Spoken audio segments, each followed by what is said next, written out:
नमस्कार साथीहरू, हाम्रो यस लर्न एक्सप्लोरर युट्युब च्यानलमा हजुरहरूलाई स्वागत छ।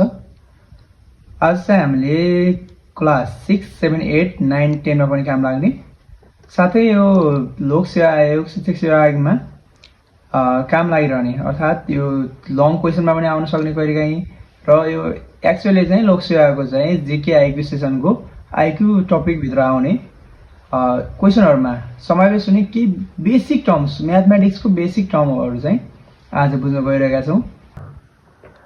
नेचुरल नम्बर छ साथीहरु हाम्रो फर्स्टमा चाहिँ, जसलाई चाहिँ हामीले n ले डिनोट गर्ने गर्छौं साथीहरु। र नेचुरल नम्बर भनेको चाहिँ सिम्पल बुझ्ने कन्सेप्ट मात्रै, यसमा कुनै लङ क्वेसन आउने हैन, तर यो चाहिँ क्वेसनको बीचमा आउने टपिक भएको कारणले मैले यसलाई बुझाउन गइरहेको छु। यसमा चाहिँ नेचुरल नम्बर भन्ने बित्तिकै हामीले सिम्पल सम्झिनु पर्ने भनेको counting numbers which started from 1 बाट स्टार्टेड हुने काउन्टिङ नम्बरलाई चाहिँ हामीले नेचुरल नम्बर भन्ने गर्छौं साथीहरु। फर एक्जाम्पल 1 2 3 4 5 6 कन्टिन्युअसली आइरहन्छ साथीहरु, यो अनलिमिटेड सम्म आइरहने कुरा हो। अब यसै गरी हामीले दोस्रो बुझ्दै जाँदाखेरि चाहिँ हाम्रो होल नम्बर लेखेका साथीहरु। अब होल नम्बर र नेचुरल नम्बर लगभग सेम नै भन्दा पनि हुन्छ साथीहरु। यो होल नम्बरलाई हामीले w ले डिनोट गर्ने गर्छ साथीहरु। अब यसमा होल नम्बर भन्यो भने चाहिँ हाम्रो यसलाई हामीले सिम्पली के लेख्न सक्छौं भन्दै साथीहरु, यो नेचुरल नम्बर नै हो। नेचुरल नम्बर इन्क्लुडिङ 0 है साथीहरु। 0 सहित हामीले 0 लाई इन्क्लुड गरेर 0 सहितका नेचुरल नम्बरहरु अघि हामीले लेखिसकेका छौं। नेचुरल नम्बर चाहिँ हो, यसमै हामीले 0 बाट फेरि स्टार्ट गर्यो भने त्यो हुन्छ हाम्रो होल नम्बर साथीहरु। अब फर एक्जाम्पल हेर्यो भने 0 1 2 कन्टिन्युअसली साथीहरु यो चाहिँ आइरहन्छ। यो भयो हाम्रो होल नम्बर साथीहरु। यति सम्झिनुस्, natural number is started from 1 and whole number is started from 0। र अर्को चाहिँ हाम्रो थर्डमा इन्टिजर साथीहरु।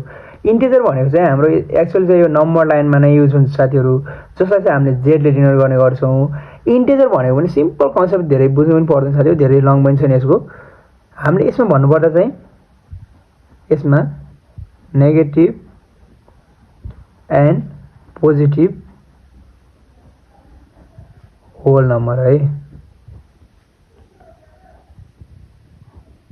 नेगेटिभ एन्ड पोजिटिभ होल नम्बर्सलाई भन्ने गर्छौं साथीहरु हामीले इन्टिजर्स, जुन चाहिँ नम्बर लाइनमा फर एक्जाम्पल 0 -1 -2 -3 1 2 3 4 साथीहरु। यसरी यो नम्बर लाइनमा माइनस -3 पनि छ, -2 पनि छ, -1 पनि छ, 0 पनि छ, हाम्रो 1 छ, 2 छ, 3 छ, 4 छ, यसरी अरु पनि हुन सक्छ साथीहरु।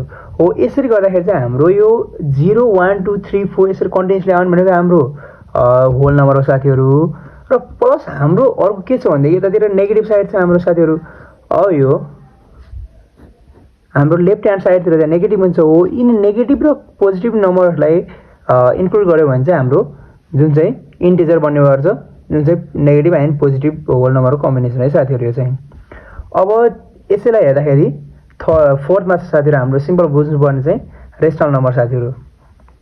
यो रेशनल नम्बरबाट चाहिँ सिम्पली 7 8 मा चाहिँ हरेक एक्जाममा क्वेसन पनि आइरा हुन्छ र माथितिर पनि जीके आइक्यू सेसनको आइक्यूमा चाहिँ बुझ्नुपर्ने कुरा पनि हो है साथीहरु। अब यसमा हेर्दा रेशनल नम्बर हामीले भन्यो भने चाहिँ सिम्पल हामीले यसलाई चाहिँ क्यू ले डिनोट गर्ने गर्छौं। र यसमा हामीले सिम्पल हामीले पढाउँदा बुझ्ने कुरा भनेको चाहिँ हामीले कुनै पनि नम्बरलाई as a p by q, हेर्नुस् साथीहरु, p बाइ q भनेको चाहिँ हामीले सिम्पली डिनोट गरेको नम्बरहरु हो, जहाँ चाहिँ q इक्वल टु 0 चाहिँ हुन हुँदैन साथीहरु। अब q इक्वल टु 0 चाहिँ यो q does not equal to 0 भन्नु छ हामीले, किनभने q इक्वल टु 0 भयो भने चाहिँ जुन चाहिँ हाम्रो जुन कुनै नम्बरलाई पनि 0 ले डिभाइड गर्यो भने चाहिँ त्यो इन्फाइनाइट हुन्छ साथीहरु। त्यही भएर q इक्वल टु 0 चाहिँ हुन मिल्दैन। तर अब हामीले p बाइ q को रूपमा रिप्रेजेन्ट गर्न सक्ने नम्बरहरुलाई चाहिँ इन्टिजर्स है, इन्टिजर नम्बरहरुलाई चाहिँ इन्टिजर्सलाई चाहिँ हामीले रेशनल नम्बर भन्ने गर्छौं साथीहरु सिम्पली। यो p र q चाहिँ हाम्रो यसमा चाहिँ इन्टिजर्स हुन्छन्, अर्थात् negative and positive whole number हुने गर्छन् साथीहरु। अब यसमा ए अनुसार हेर्दाखेरि अब रेशनल नम्बरमा हल्का एक्स्ट्रा कुराहरु पनि थपिँदै जान्छ चाहिँ, जस्तो कि यो डेसिमलमा डेसिमलमा आयो भने रेसनल इरेसनल कसरी छुट्याउँछ साथीहरू यो रेसनल इरेसनलको पार्ट चाहिँ सँगसँगै आउँछ अब साथीहरू जुन यो रेसनलको साथसाथै इरेसनल नम्बर छ साथीहरू यसमा हामीले भन्नुपर्दा चाहिँ जुन नम्बर चाहिँ हाम्रो रेसनल होइनन् तिनीहरू चाहिँ हाम्रो इरेसनल हुन् भन्न पनि सकिन्छ साथीहरू अब त्यसको साथसाथै हेर्दाखेरि चाहिँ जुन नम्बरलाई हामीले पी बाई क्यूको रूपमा रिप्रेजेन्ट गर्न सक्दैनौँ अर्थात् तिनीहरूलाई त्यसरी एक्सप्रेस गर्न सक्दैनौँ ती नम्बरहरू चाहिँ हाम्रो इरेसनल नम्बर हुन् साथीहरू अब त्यो भन्दै गर्दा अब यसमा डेसिमल पनि आउँछ साथीहरू कहिलेकाहीँ अब डेसिमल नम्बर आउँदाखेरि चाहिँ अब हेर्नुहोस् है डेसिमल भने चाहिँ कस्तो भनेदेखि सपोज इरेसनल नम्बर डेसिमल भने चाहिँ कस्तो भनेदेखि त्यो नन रिक्युरिङ हुनु पऱ्यो र नन टर्मिनेटिङ साथीहरू त्यसमा रिक्युरिङ पनि हुनु भएन त्यो भनेको दोहोरिन्छ जस्तो कि 256 आएको छ भने अब त्यो दोहोरेको हुँदैन साथीहरू 256 कन्टिन्युसली दोहोरेको हुँदैन तर बिचमा कतै चाहिँ आउन सक्छ तर त्यो त्यसरी नदोहोरिएर हो त्यो नदोहोरिकन डिफ्रेन्ट नम्बर आइरहेछ भने त्यसलाई हामीले भन्ने गर्छौँ हाम्रो नन रिक्युरिङ एन्ड नन टर्मिनेटिङ भनेको इन्डिङ नहुने साथीहरू इन्डिङ नहुने जस्तो कि फर इक्जाम्पल मैले भने हामीले 1/3 गऱ्यो भने 0.333 आउँछ साथीहरू त्यो हाम्रो नन टर्मिनेटिङ त हो तर त्यसमा चाहिँ के हुन्छ भनेदेखि 0.33 आइरहेको त्यही भएर त्यो चाहिँ रिक्युरिङ चाहिँ हो है साथीहरू त्यसलाई हामीले नन रिक्युरिङ चाहिँ भन्न मिल्दैन तर नन टर्मिनेटिङ हो यस्तै गरी हामीले इरेसनल भन्ने बित्तिकै नन टर्मिनेटिङ एन्ड नन रिक्युरिङ सम्झिन्छ है साथीहरू डेसिमलमा चाहिँ अर्को चाहिँ हामीले पी बाई क्यूको रूपमा एक्सप्रेस गर्न नसकिने नम्बरहरू चाहिँ हाम्रो इरेसनल नम्बर हुन् साथीहरू अब यसै गरी यसमा जुन यो रियल नम्बर साथीहरू यो रियल नम्बर भनेको यिनी सबैको कम्बिनेसन हो साथीहरू यो नेचुरल होल यिनी सबैहरू नम्बर लाइनमा जति पनि नम्बरहरू देखिन्छन् तिनीहरू सबै हाम्रो रियल नम्बर हुन् साथीहरू अब यो नेचुरल होल यिनी सबै आएर यसमा फेरि अब त्यो भन्दै गर्दा फेरि इन्टिजरसँग जोडिएला साथीहरू अब इन्टिजर र रियल नम्बरमा चाहिँ यो यसमा चाहिँ हाम्रो सबै इन्टिजर चाहिँ रियल नम्बर हुन् तर सबै रियल नम्बर चाहिँ इन्टिजर होइनन् है साथीहरू त्यसरी बुझ्नु होला अब त्यसै चाहिँ हाम्रो प्राइम नम्बर्स अब प्राइम नम्बरको सिम्पल कन्सेप्ट सम्झिनु साथीहरू प्राइम नम्बर भने चाहिँ तपाईँहरूले सम्झिनु साथी यति कि आफूले त्यो भनेको जुन नम्बर छ त्यसले मात्र र 1ले मात्र डिभाइड जाने साथीहरू यो सम्झिँदाखेरि अब जस्तो कि जुन कुनै नम्बरले पनि आफूलाई चाहिँ डिभाइड जान्छ त्यही भएर सिम्पल सम्झिनु 1ले मात्र डिभाइड जाने नम्बर सम्झिनु साथीहरू जस्तो कि फर इक्जाम्पल हामीले हेऱ्यो भने 2लाई 2 आफैले जान्छ र 1ले जान्छ त्यसलाई चाहिँ हामीले प्राइम नम्बर मान्छौँ र 3 पनि 3लाई 1ले र 3ले मार्दै जान्छ साथीहरू र त्यसै गरी 4लाई चाहिँ हेर्नुहोस् है साथीहरू 4लाई चाहिँ 1ले जाने भयो 1ले सबैलाई जान्छ अनि 4ले आफूलाई पनि जाने भइहाल्यो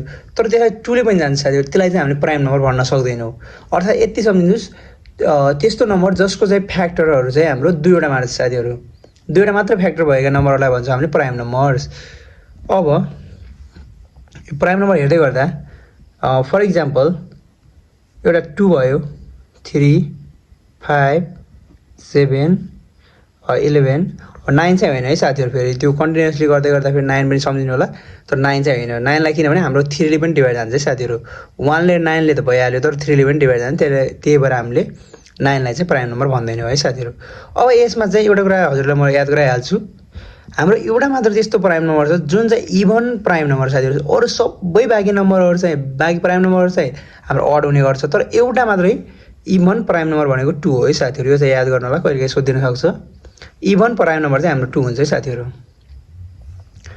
र यसै गरी यो प्राइम र कम्पोजिट पनि सँगसँगै आउने गर्छ साथीहरू प्राइम नम्बर र कम्पोजिट नम्बर चाहिँ हाम्रो यो कम्बाइनको रूपमा आउने हो अब यसमा कम्बाइन गर्दै गर्दा जति पनि प्राइम नम्बर छन् ती प्राइम नम्बर बाहेकका जति पनि छन् नि प्राइम नम्बर बाहेकका जति पनि नम्बर छन् तिनीहरूलाई भन्छ हामीले कम्पोजिट नम्बर साथीहरू तर यसमा एउटा कन्डिसन चाहिँ हुन्छ है साथीहरू हेरी जुन चाहिँ हाम्रो 1 बाँकी छ यसमा तर 1लाई चाहिँ हामीले त्यसलाई कम्पोजिट पनि भन्न मिल्दैन प्राइम पनि भन्न मिल्दैन है साथीहरू हाम्रो 1 मा चाहिँ न्युट्रल नम्बर भन्छौँ हामीले जुन चाहिँ नाइदर प्राइम नर कम्पोजिट साथीहरू अब यसमा हेऱ्यो भने चाहिँ 1 हाम्रो यो के अरे न्युट्रल भयो 2 चाहिँ प्राइम 3 प्राइम यसमा 4 5 प्राइम 6 7 प्राइम 8 यस्तै कन्टिन्युसली साथीहरू यो पनि कन्टिन्युसली जान्छ अब प्राइम र कम्पोजिट कन्सेप्ट यति भयो साथीहरू अब अड इभन त भन्नु पर्ने साथीहरू अडको सिम्पल हेऱ्यो भने चाहिँ 1 3 5 यसरी नआउने साथीहरू यो कन्टिन्युसली एन्ड इभन भन्यो भने चाहिँ 2 4 6 यस्तै कन्टिन्यू है साथीहरू। अब फेरि बुझ्नुपर्ने सिम्पल दुईवटा कुराहरू छ। यो चाहिँ अलि धेरै नै आइरहेको हुन्छ तर क्लियरली बुझ्नुहोस् साथीहरू। अब फ्याक्टर्स भन्ने बित्तिकै हामीले यति सम्झिनु पऱ्यो कि जुन नम्बरको फ्याक्टर भन्छ त्यसलाई डिभाइड जाने नम्बरहरू। अब फर इक्जाम्पल मैले भने, अब यहाँ लेखेँ मैले फ्याक्टर्स अफ 8 लेखेँ साथीहरू। अब फ्याक्टर्स अफ 8 लेख्दै गर्दा यो भन्नु मतलब 8लाई डिभाइड जाने नम्बरहरू साथीहरू। त्यो भनेको चाहिँ कस्तो भनेदेखि 8लाई 1ले सबैलाई डिभाइड जान्छ, 1 सबैको फ्याक्टर हो। 8लाई 2ले डिभाइड गर्दा 4 हुन्छ र फेरि 3ले 8लाई जान्न, 4ले 8लाई डिभाइड गर्दा 2 हुन्छ, 5ले डिभाइड जान्न, 6ले डिभाइड जान्न र 8ले चाहिँ आफै जान्छ साथीहरू। यिनीहरू चाहिँ हाम्रो 8का फ्याक्टर हुन् साथीहरू। फ्याक्टर भन्नु मतलब जुन नम्बरको फ्याक्टर भन्छ त्यसलाई डिभाइड जाने नम्बरलाई भन्छौँ त्यसका फ्याक्टर हो है साथीहरू। अब सँगसँगै मल्टिपल्स पनि हेरौँ। यो मल्टिपल्स भनेको चाहिँ हामीले साथीहरू टेबल भ्यालु भन्न सक्छौँ है। यो टेबल भ्यालु मल्टिपल्स भनेको चाहिँ अब टेबल भ्यालुमा मल्टिपल्स सपोज मल्टिपल्स अफ 4 भनेर भन्यो भने 4 1 जा 4, 2 जा 8, 4 3 जा 12, 16, 20 कन्टिन्यू है साथीहरू। अब यस्तै गऱ्यो है साथीहरू। अब म एउटा हजुरलाई यहाँ सम्झाइहाल्छु। यति सम्झिनुहोस्, जुन नम्बरको फ्याक्टर भन्छ त्यसका फ्याक्टरहरू त्यो नम्बरभन्दा कहिले पनि ठुलो हुँदैन। अब यहीँनिर हेर्नुहोस्, हामीले 8को फ्याक्टर भन्यौँ। 8को फ्याक्टर भन्दै गर्दा चाहिँ हाम्रो यो हाइएस्ट फ्याक्टर 8 साथीहरू। यो 8भन्दा कहिले पनि ठुलो हुन सक्दैन। 9 10 12 यो कहिले पनि आउँदैन है साथीहरू 8को फ्याक्टर भन्ने बित्तिकै। र अब त्यसै गरी मल्टिपल्समा जस्ट अपोजिट, जसको मल्टिपल्स भन्छ त्यसका मल्टिपल्सहरू चाहिँ त्यो नम्बरभन्दा नै सबै ठुला हुन्छ है साथीहरू। कुनै पनि मल्टिपल्स चाहिँ त्यो नम्बरभन्दा सानो हुन सक्दैन। फर इक्जाम्पल हाम्रो 4को मल्टिपल्स चाहिँ सबैभन्दा सानो मल्टिपल्स भन्दा चाहिँ 4 छ साथीहरू। 3 2 चाहिँ कहिले पनि 4को मल्टिपल्स हुन सक्दैन है साथीहरू। हाम्रो बेसिक कुरा चाहिँ यति हो साथीहरू। हजुर यसमा चाहिँ मन परेमा लाइक सेयर कमेन्ट गर्दै गर्नु होला।